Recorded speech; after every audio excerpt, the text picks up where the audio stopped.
welcome to the 17th India Today State of the State Survey and Awards Ceremony, the most definitive analysis of the performance of the states across several categories, including economy, agriculture, education, healthcare, infrastructure, and several others.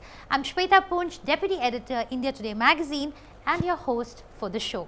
This year, we are hosting this conclave virtually, and through the conclave, we have deep dived into different aspects of development across states.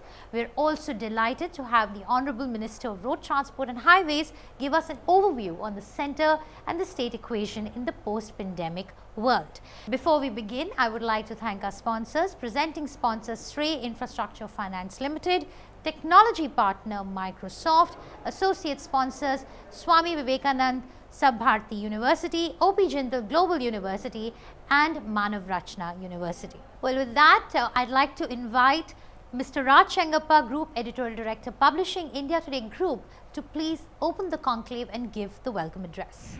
Hello and welcome to the 18th India Today State of the State Survey and Awards Ceremony.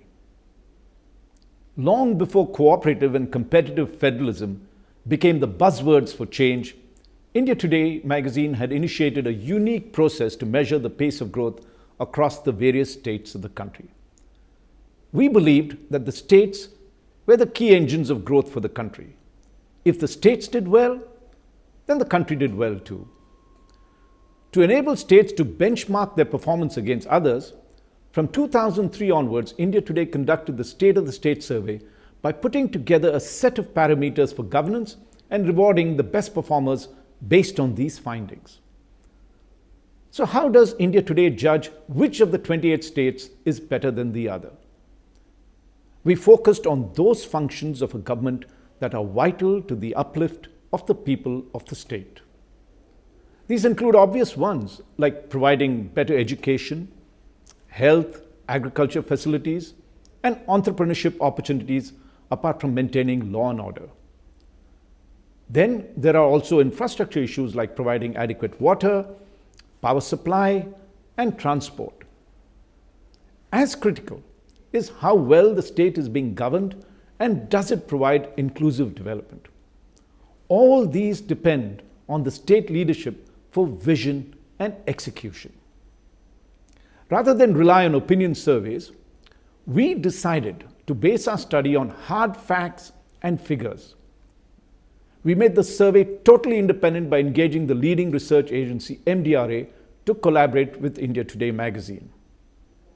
Data was sourced by the agency from multiple reliable databases, including both central and state statistical departments and national sample surveys. More than 20 experts, including academics, representatives from Niti Aayog, think tanks, and research organizations, were consulted to determine the criteria to judge a state's performance. Over the past 18 years, we have fine-tuned our ranking systems.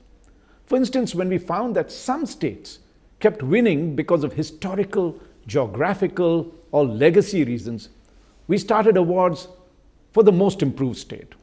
We looked at the change affected by state government in the past few years, at least 5 years, rather than just the current figure. Also, our results are based on outcomes rather than just on inputs. We have a lot of chief ministers coming back and saying that, look, we have provided more schools and universities in terms of infrastructure. But the key, we tell them, is did it lead to an increase in literacy levels of the state or result in greater enrollment of students in both schools and colleges? That is the key determinant. We also broke up the awards into big states and small states so that there was a more level playing field, as small states kept running away with the awards. Any state larger than 35,000 square kilometers and having a population of more than 5 million people qualified to being a large state. So then we were able to compare oranges with oranges. That made our findings more equitable. In the 2020 State of the State survey, we examined the performance of the states under 13 categories: economy, infrastructure, agriculture, education, health, law and order, governance, inclusive development, entrepreneurship, environment, cleanliness, and tourism. We also present an award for all-round or overall improvement of the state. Given the current pandemic that has brought unprecedented disruption, we have also introduced a one-time ranking of states for their management of COVID-19.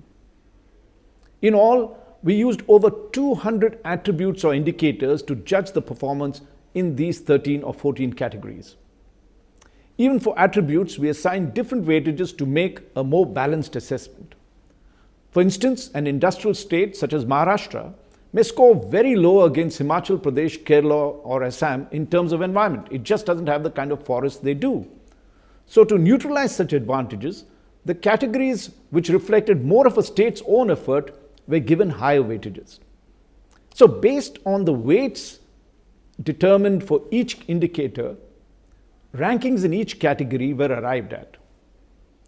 Category-wise scores were used to arrive at the overall best performing and most improved states, which meant that if you did well in, say, 5 or 6 categories, we are more likely to win the overall award than as compared to other states. With all these refinements, the India Today State of the State Survey and Awards have come to be regarded as the gold standard of performance on the social, economic, and ecological health of the states.